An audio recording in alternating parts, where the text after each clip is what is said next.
Live from Sin City, it's the Socks and Pinstripes Podcast. And now, here's the star of the show, Diet Dr. Griffin! This is Diet Dr. Griffin back with another episode of the Socks and Pinstripes Podcast.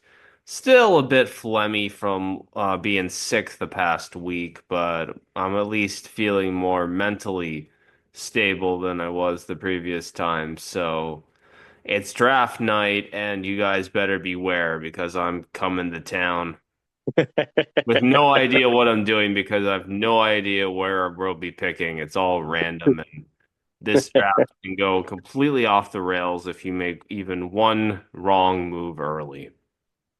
We got we'll know at 5:30, right? Or what We'll time know does the at draft room 5. open? We'll know at 5 o'clock when the room Okay. opens because you get like a half hour. That's when the draft the room opens at 5, and then you get like the draft order at that time, and then you can kind of figure out things from there. But you Yeah. get all the wild cards out there.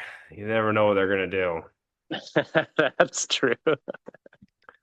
And I'm often one of those wild cards because I don't even know what I'm going to do half the time. All I know is I'm picking good pitching earlier than I did last year. So Well, we'll see how that all works out. We might have to have a post-draft episode tonight afterwards to see how we're feeling, if we're both up to it afterwards. yeah. This is going to be a faster moving draft than usual because it's going to be shorter, but we only have 10 teams drafting versus 12, so it's going to be just tighter all around. Yeah, absolutely. Oh, yeah, what were you going to say? A little birdie was telling me you went down the spring training.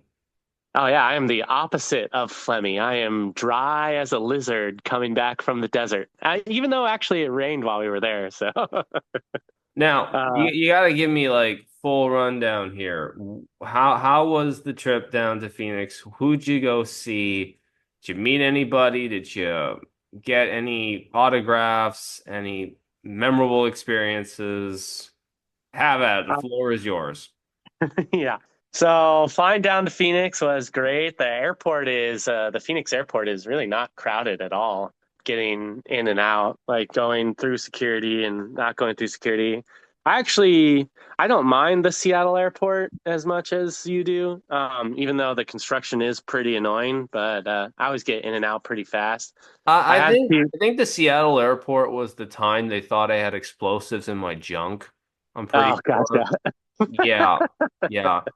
I think I flew out of there the day after the October 1 shooting in Vegas.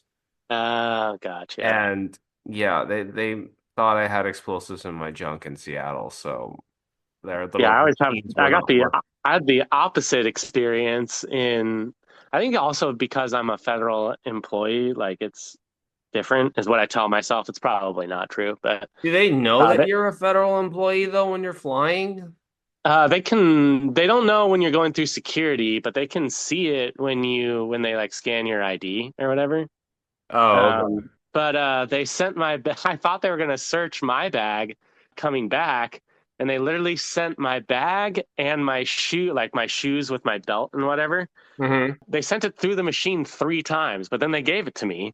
But I just had to like wait there as they would grab it and then put it back through and then grab it and then put it back through. And I was like, it might be easier just to search my bag instead of continue to do that. But whatever. So anyways, first team we saw, first day I was there, it was like 80. It was really, really hot. Saw the Reds and the Padres at Peoria Sports Complex, Okay. which is super nice, and also the Padres share that complex with the Mariners.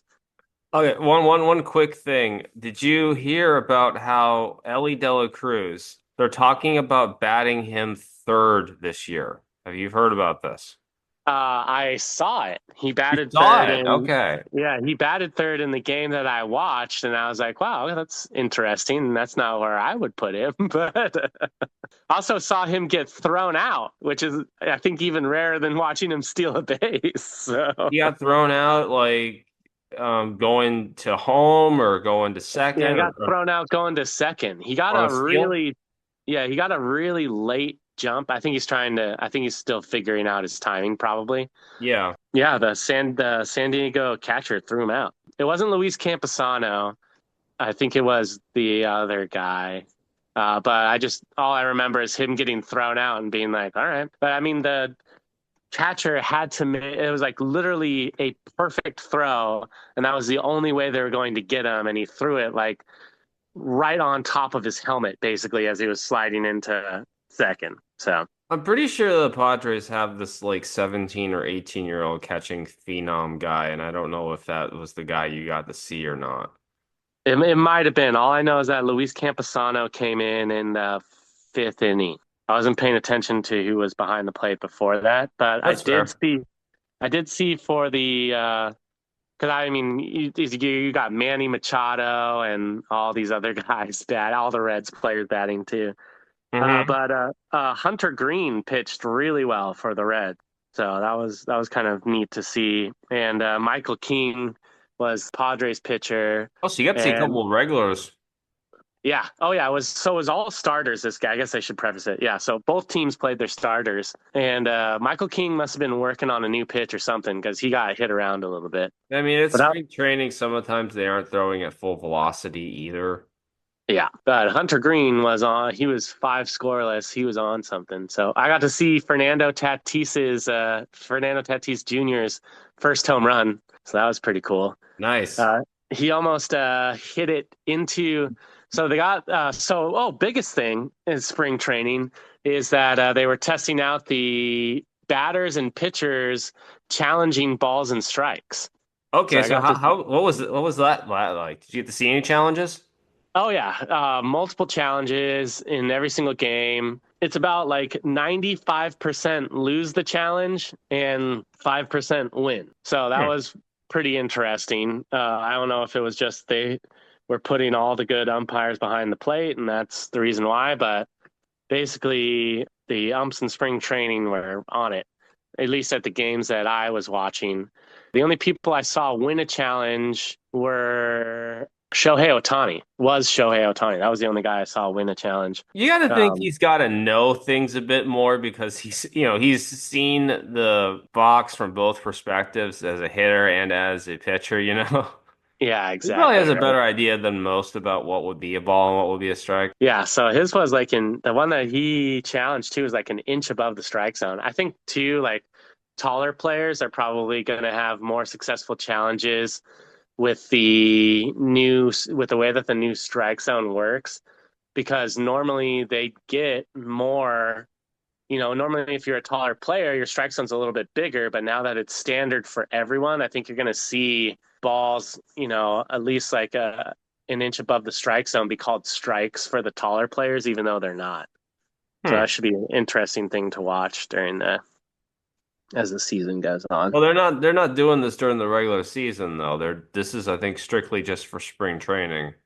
Oh yeah. Well, so I mean it worked fairly well. Its gameplay was, the challenges only took like 10 seconds, so they're like really fast with it in Yeah, that's spring kind of like training. how it is with tennis. Yeah, so that's basically so that's the thank you for saying that. That's the exact comparison I made. So it's like when someone's challenging an in call or an out call in tennis, it's the exact same thing, exact same rules apply. Like all the baseball has to do is just be touching the line, and then it's a strike. So Well, that's good. What other experiences did you guys have down in Arizona? So I got to see Roki Sasaki pitch, which was pretty incredible. He only pitched against the Guardians, B team, Okay. but he pitched really, really well. So that was really fun to see. He's going to be a good ball player, I think. I think the hype is real. Granted, again, it was just against Cleveland's spring training team, basically. However, he did exactly what you would want to do in that situation, which is just, six scoreless innings. I think maybe only one runner on base the whole entire time. So he dominated. Which if you're going to play against then other teams not number one players, and that's exactly what you'd want to see in that situation. I'm And on the surprised they let him go 6. I mean, are they expecting to play him, and maybe are they expecting to play him in the Japan series a bit? I don't know actually, but I guess maybe so. I mean, he is going to be in Japan, so Yeah, I mean and they're all there already for yeah, the Japan series because I know they've been playing some exhibition games over there, and I think Otani's been hitting some moonshots against some of the Japanese baseball teams that they've been playing. yeah. I saw them too with their. They had a thing on the internet that was like pictures of all of them arriving in Tokyo in their like Dodger sweats or whatever.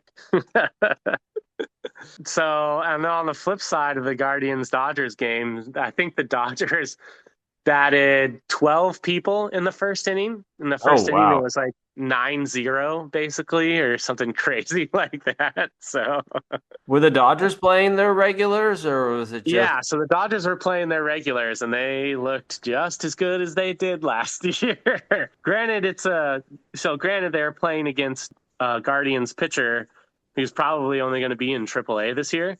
okay? But still, I mean, they just absolutely dominated from the get go. I think the Dodgers starting players they were out like inning 4 or whatever. So yeah, Roki Sasaki went 6. Then Trinan came in. Actually got hit around a little bit, and then Kirby Yates came in. And I don't know if they played Tanner Scott in the ninth because we left in the eighth because it was like I think it was like 12-3 at that point in time or something like that. So Yeah, I mean you could have just thrown a tomato can in there at that point. exactly. What do So you yeah, think about the Dodgers closer situation? Because they don't seem to have a grasp on who's going to be the guy, even though they gave Scott that big contract. They have so many different options they could go with. yeah, I think they'll try. I think they'll put Scott, and my personal opinion is they'll put Scott in that role, and it will be his to lose, basically. Even though they do have a lot of back end talent, they just have a lot of bullpen talent in general. I mean, we watched them in the World Series just basically win bullpen game after bullpen game because they didn't have any starters to roll out there. But I think my personal opinion, I think it's Scott's to lose. I think Trinan and Yates will be kind of like your setup guys. I don't know who throws in the eighth, but we'll see. They can But probably just mix and match based on the lineups or whoever they're facing, I would think. yeah, and if Tanner Scott doesn't do too well, then they'll probably put it. Or honestly, he might just be the high leverage guy. Whenever the high leverage situation is that they need to shut down and win the game, he might just come in whenever that is. So Something I'm wondering about is do any of the ballparks down there have any special like configurations and stuff? Like the Red Sox, for example, they've built their stadium in Florida to basically have like a mini green monster.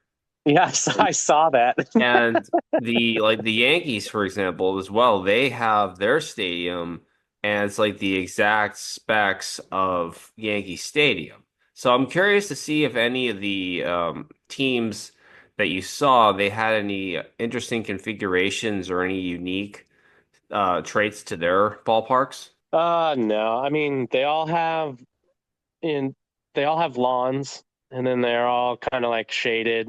Dodgers have box suites. Not everyone has suites. The Mariners, there's this like pretty stand. Like everyone out west is just it's got a lawn out in center field. Basically, the whole entire center field's a lawn. Sometimes there'll be 2 rows. Sometimes there'll just be 1 row, depending. And that's it's just pretty much that's it. So they're all pretty short. It's like 380 out to left and right field, and some are 400, but like barely 400 in center. So they're all like pretty bland. Yeah, they're all pretty bland and boring. You're not going to Peoria to see fun stadiums. So I didn't get to go to the Cubs. The Cubs one looked super nice and new and kind of looked like it might be like Wrigley Field because there's a lot of brick everywhere. Uh-huh. But I didn't go inside it, so I don't know. But that one to me from the outside looked like they might have mirrored Wrigley Field. But again, I didn't see a Cubs game. So the final game that I saw was the Diamondbacks at the Athletics, and both teams are playing their starters. I got to see Beto pitch for the Athletics. Got to see Mm-hmm. my cousin. Got to see my cousin play ball. Yeah, Shane Uh, Bangaliers. Shea Bangaliers. He didn't bang any out of the park, but he's looks like he's seen the ball pretty well. A couple of deep flyouts. So, but I got to visit with my uncle, my aunt by marriage, and his wife, which they're all super awesome people. So that was kind of fun too. This is probably my favorite was I got to actually talk to him a little bit about baseball after the game, and that was probably the highlight of my trip. So So, what do you guys talk about? Anything fun or anything just interesting? Or just for S's and G's? Did you yeah, I listen to mean the podcast? we talked about how crazy it is that like pitchers and catchers they have to, their holiday is like a month shorter than everyone else is because they have to report, that early. And so how short break is for pitchers and catchers and then how long the season winds up being. And then just the S show that is the that was the Seattle Mariners off season and how, it's basically everyone in the league thinks this, not no one's really gonna say it on the record, but just confusion over why they have one of the best rotations in baseball and decided to do nothing in free agency for an offense that is non-existent. So I honestly think a lot of that is because of these the money situation with the RSNs. I think teams are probably in worse shape financially than they want us to realize. well, I mean, I would believe that, except for the Mariners are consistently the most net profitable team in baseball every year. So, I mean, and that some of that stuff is relative, but I get what you're saying. We've had a second owner come out this week, Dick Monfort, the owner of the much maligned Colorado Rockies. He's the second owner this offseason, besides the new owner of the Orioles, to mention the league needing a salary cap. oh, interesting. Yeah, and he's one of those guys that they basically don't do anything in free agency except for that one time they signed Chris Bryant, which was the most random thing ever. Yeah. And then that was one of the worst contracts this side of Anthony Rendon. I mean, I don't even think Chris Bryant is on anyone's radar in fantasy this year. And Yeah, I he's don't a think former so. league MVP, and nobody's thinking about him this Yeah. year. Even though he's going to be sitting there probably playing whenever he's physically able to play. Yeah. If he's physically able to play, I actually haven't even looked that up. Yeah, the salary cap thing is interesting. I would be, once it starts coming from non-bottom of the barrel teams, then I think I'll start paying attention. I But wouldn't call the Orioles a bottom of the barrel team. I mean, oh, I was talking about the Rockies, but the uh, Orioles were the first guy to say it, though. yeah, okay. Well, but I mean, they obviously don't want to spend any money either because they did nothing in free agency, even though they're contending right now as well. They kind of did the smoke and mirrors, hey, we raised our payroll, but we signed guys to 1 year deals. We signed Yeah. Charlie Morton and a salty curveball, and the Sagano guy from Japan. I have no idea what to expect out of him this year because he's like 35 and making the jump to the majors. Yeah. I mean, these people that own sports teams are billionaires, and I don't really have any sympathy for billionaires. So if they don't want to spend the money, that's fine. They can have whatever team they put out, and they'll get whatever product that produces, in my opinion. So boo hoo. You have too much money and you want people to cap it so to make it more competitive so that you don't have to spend your money to be competitive. Whatever, dude. Cry into your pile of money and shut up about it. So Well, another billionaire report coming out this week is that the Rays have basically backed out of the stadium deal they were at agreed upon and are going to be repairing Tropicana Field now, Classic. blaming the Why? hurricane on Just it. why? Why not? Well, I guess they're going to get a brand new stadium out of it, so that's Well, no, but they're not going to get a brand new stadium out of it right now because they're not going to be doing it in St. Pete. Like they had an agreement, hurricane comes along, money changes things, and we're not doing it anymore.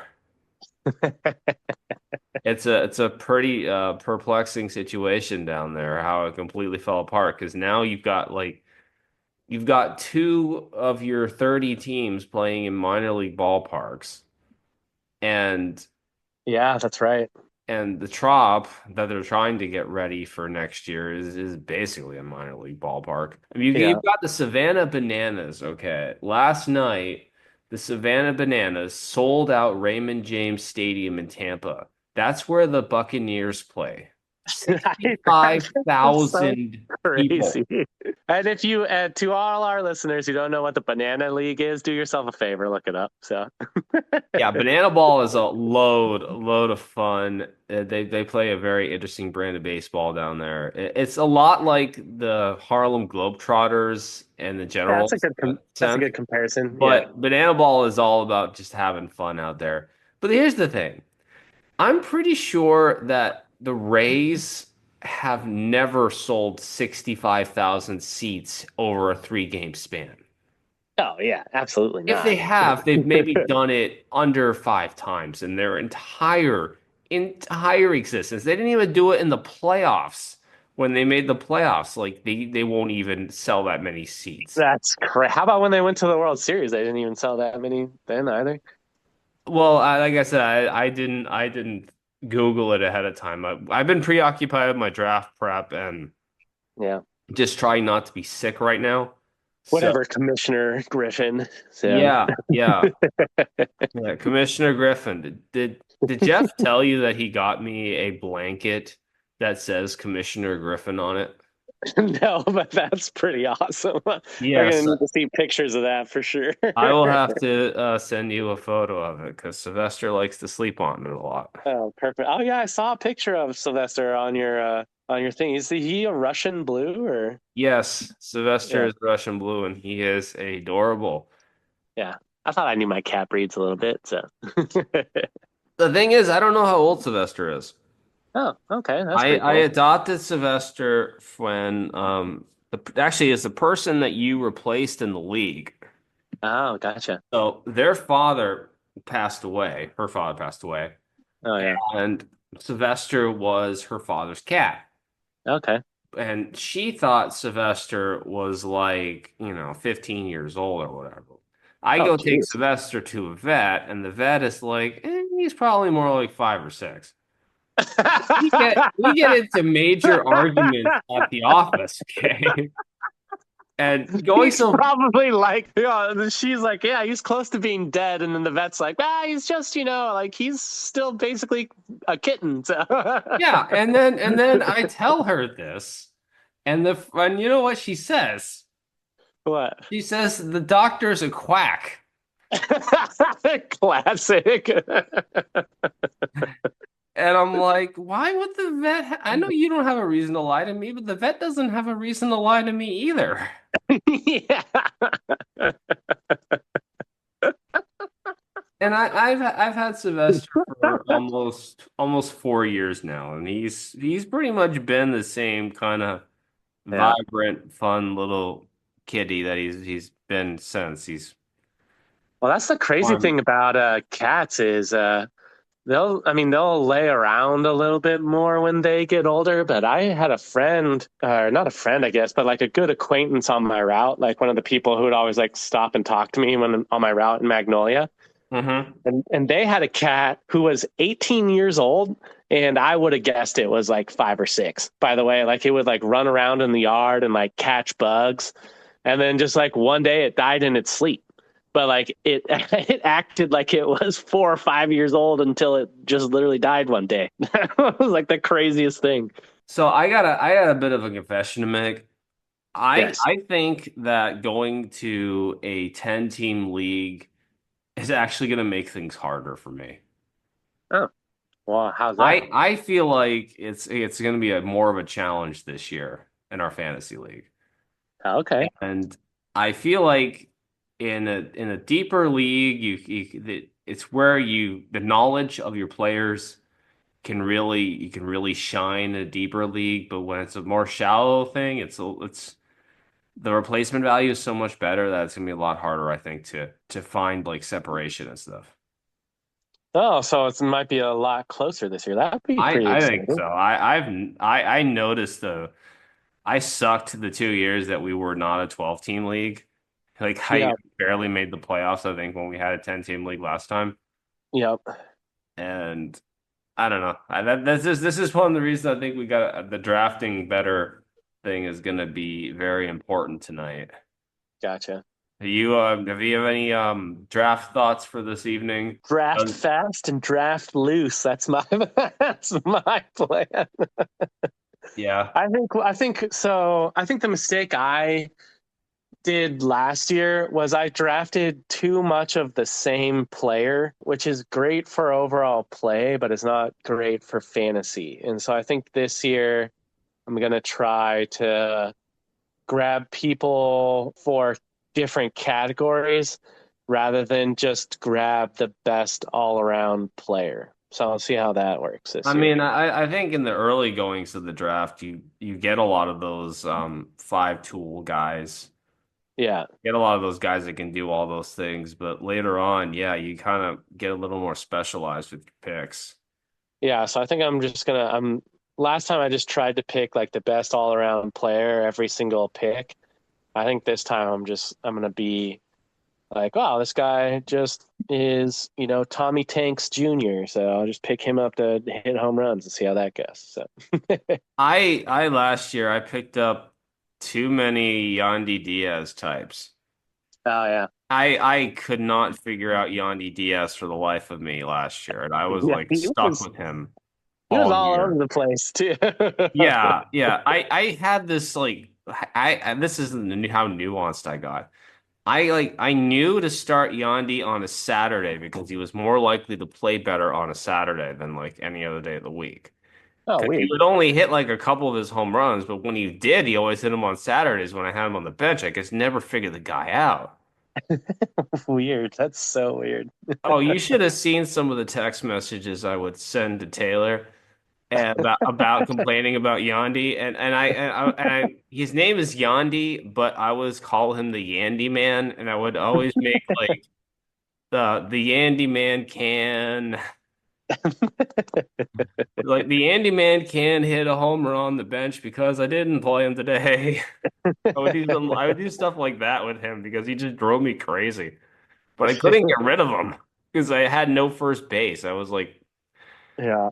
terrible. For whatever reason, I have just been atrocious at drafting first baseman over the years. So maybe I I gave actually, away Christian Walker the year I had him, and then he went on to like hit, 10 home runs or whatever. So yeah, I've just been bad at drafting first baseman. So maybe this will be the year that I finally put myself in a position and pay up for one. But again, that comes down to like where you're drafting and who comes around because there's yeah. so many different wild cards this year. I feel like this draft is just one where you can go in about 10 different directions at any given time. Oh And yeah. We'll see who, pitches well this year, who gets hurt immediately. If George Kirby's going to have Tommy John this year. well, I mean, But Kirby's injury is at least his injury right now is shoulder related. So, I mean, that's yeah. not really Tommy John, but shoulders Well, are hopefully it doesn't nasty spread in to his themselves. elbow. So yeah. Well, do you have any closing remarks for today? Yeah. MLB just announced who is getting a new City Connect uniform this year. Oh, So who's getting those? if you liked the old ones, go out and buy them now because all these teams are getting new ones for the 2025 season. And that is the Arizona Diamondbacks, the Boston Red Sox, Chicago White Sox, Colorado Rockies, Houston Astros, Miami Marlins, San Francisco Giants, and the Washington Nationals. I wonder if the Red Sox are going to actually really retire their City Connect because I mean they used to love to throw out the that yellow runners one whenever they were like a slumping. It would be their like golden thong outfit. They would just whenever they needed like a win or they just wanted to have a run, like they would wear those things for like a week. Yeah. Hey, I got a question. Oh, so speaking of which, I need to go out and buy a Space City jersey because I think those things are awesome. What's your favorite one out of those teams? My of those teams or just in general with the Of City those Connect? teams, of those teams. Oh, you said them all so fast. I don't remember all of the City Connects for those teams. I didn't hear them quick enough to remember which ones were like I don't have as The good memory Diamond, with those because like the ones I like, I know yeah. like my favorite is the Chicago White Sox one. I don't think you said Okay, that so that's one. yeah, I did say that one. So that's Oh, your the perfect. Chicago White Sox South Side is my Yeah, favorite it's City. pretty dope. Yeah, I'm not gonna lie, It's got it's the pretty cool. it's got like it's a black all black with white pinstripes and you got the epic Tony La Russa, tilting his hat sideways in the dugout Yeah, photo with it. But it it's is pretty that cool. would be like one of the ones I would wear. It's Okay, yeah. the South Side one, so. Well, out of all the teams who don't have a City Connect uniform, Isn't which it just the which Yankees that don't have a City Connect for some reason they managed to get out of this? the Athletics don't have one either. Oh, okay. Well, yeah, that would Yeah. make sense. They don't have a city to connect to. Well, I Like, mean, they did, but yeah. well, I mean, like, where would you wear your City Connect jerseys if you were an A's team? Because I mean, you're in Sacramento now, but Yeah. you also have like a deal with the Las Vegas Visitors Bureau. So you got Las Vegas on the side of your shirt. Do you make like a Las Vegas City Connect jersey, or do you make like Yeah. a Sacramento City Connect jersey? Yeah, Like I don't make a even know. Light I the mean, Beam City yeah. Connector.